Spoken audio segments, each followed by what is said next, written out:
Hey, what about the Holmes? Would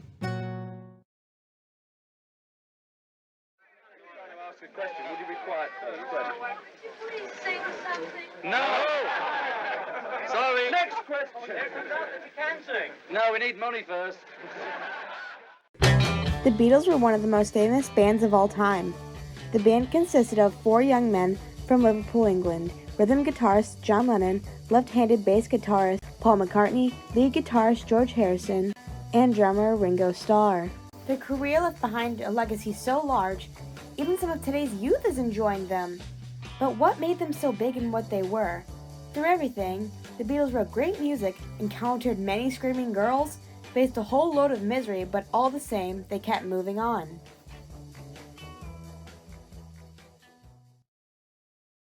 The Beatles started their career at the Cavern Club, a jazz club in Liverpool. Lennon, McCartney, and Harrison performed there from 1960 to 1962 with Lennon's art school friend, Stuart and their first drummer, Pete Best.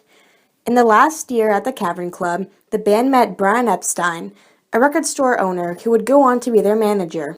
Brian was a beautiful guy, Brian Epstein, and he was an intuitive, theatrical guy, and he knew we had something he presented us well. Epstein had seen the Beatles perform at the club before, and immediately started having them audition for record labels.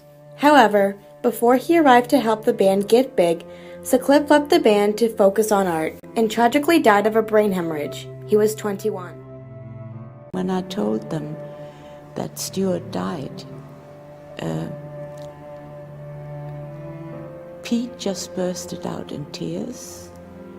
Paul was just holding me, in his beautiful way, and John just freaked out. When Brian did arrive, the hunt for a record label to be on begun.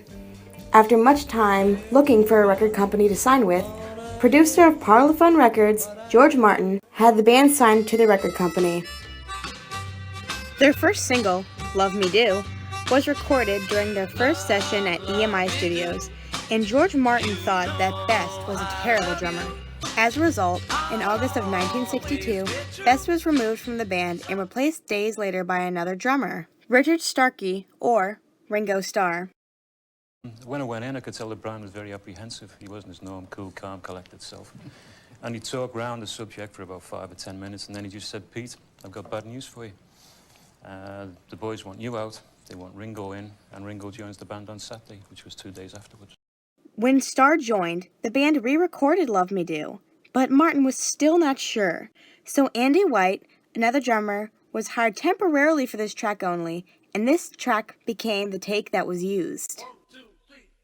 In 1963, the Beatles released their first album, Please Please Me, which featured memorable hits we know today, such as I Saw Her Standing There and Twist and Shout.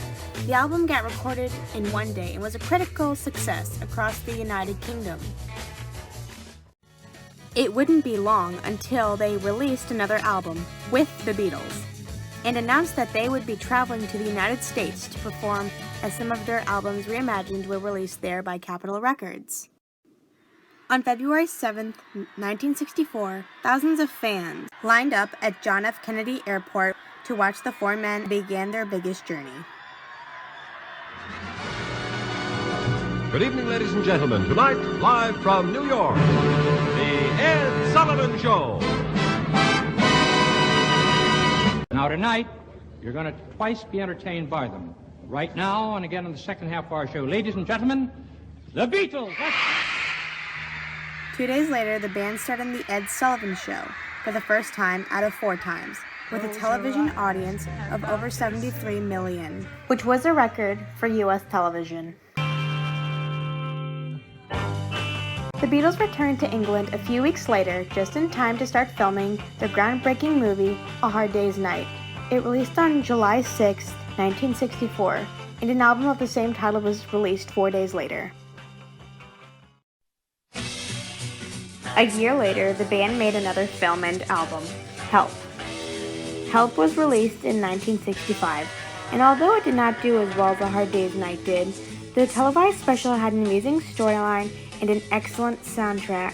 But shortly after the release of Help, Rumors started to go around that Paul McCartney had been decapitated in a car crash. I just laughed at it and knew it was just because of the fame and the craziness. It was an American DJ, so you guys are to blame. Paul seemed to laugh it off, and life seemed to go on, but shortly after these events, the band had changed from lovable mop-top boys to hippie-like yet somewhat aggressive gentlemen.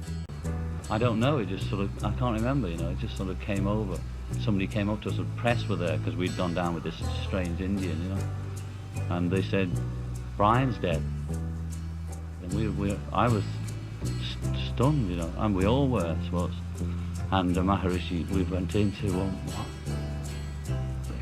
He's dead and all that, and he was sort of saying, oh, forget it, be happy, idiot. Around this time, John's public personal life began. Due to being away from home so much, Lennon and his wife of 6 years, Cynthia Powell, divorced during the recording of the band's self-titled album, which is known today as the White Album. Shortly before the divorce, Lennon met Japanese artist Yoko Ono, and before the divorce was filed, they were planning to marry. Meanwhile, the Beatles were falling apart while recording the White Album. The band only focused on their own songs and stopped working together well.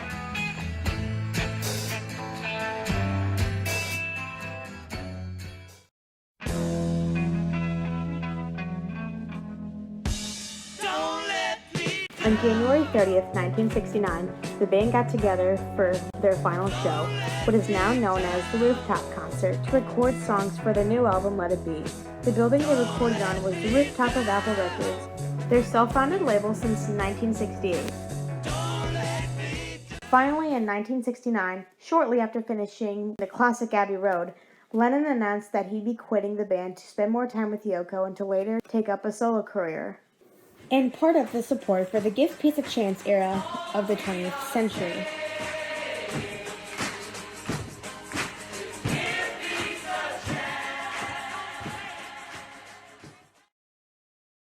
Abbey Road was released first, but remains the final album recorded by the band as a whole.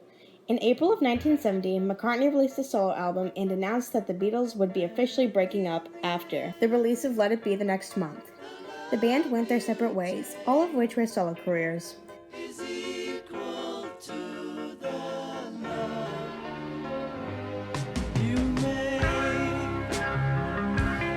In 1975, after the birth of Sean Lennon, John retired to be a stay-at-home dad, but returned in 1980 with the single Just Like Starting Over, which was featured on his album Double Fantasy.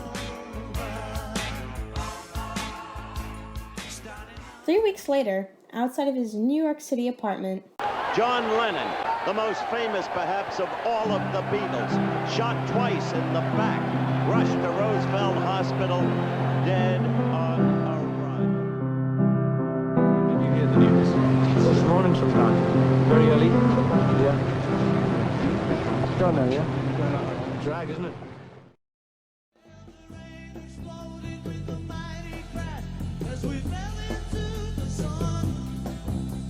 McCartney remains musically active today and even had another band, Wings, which stayed together for 10 years.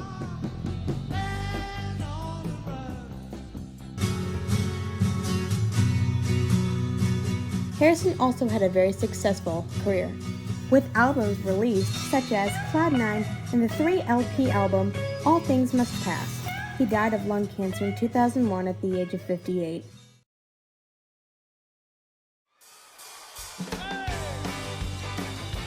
Ringo Starr also had a solo career that is very remembered. However, he is still touring and even recently released an album, Postcards from Paradise. The remaining 3 Beatles reunited in 1996 for their critically successful anthology project when they recorded Free as a Bird, which currently remains the most recent piece of Beatles music. It was fun.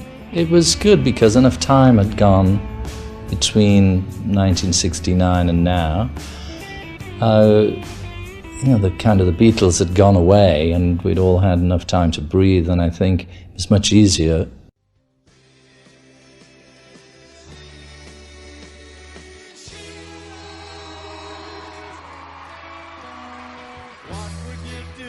On February 9, 2014, Paul McCartney and Ringo star at the Ed Sullivan Theatre for the 50th anniversary of their first appearance on The Ed Sullivan Show. It featured many of today's musically inclined stars performing covers of songs by the Beatles.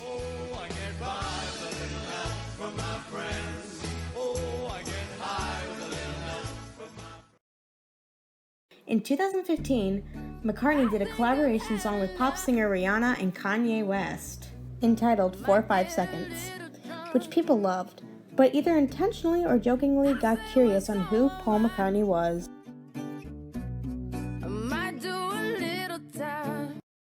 Hello, folks. I'm Moira Healy, and this is Peter Holmes, the evil director. We'd like to thank you sincerely for watching our film because we...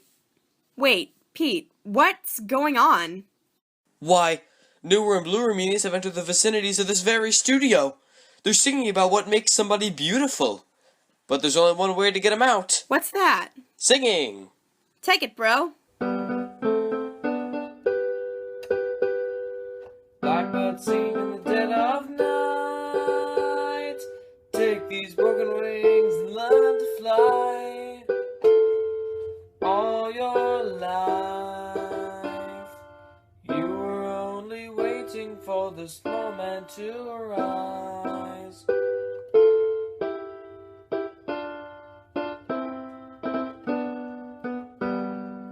Blackbird singing in the dead of night. Take these sunken eyes and learn to see. All your life, you were only waiting for this moment to be free. Blackbird fly. Blackbird fly into the light of a dark black night.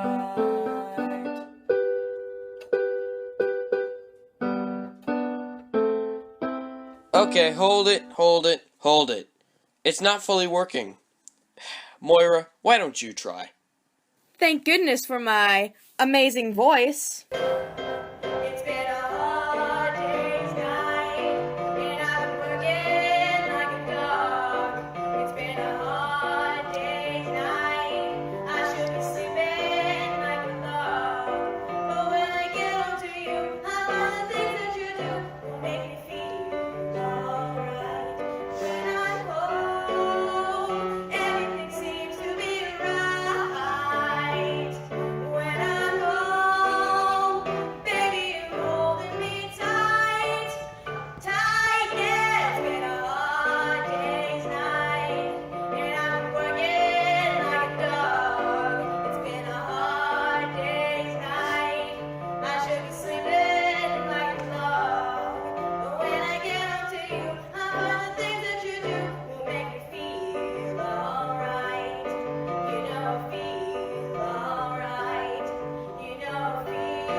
It worked! We got the anti-Beatles out of here!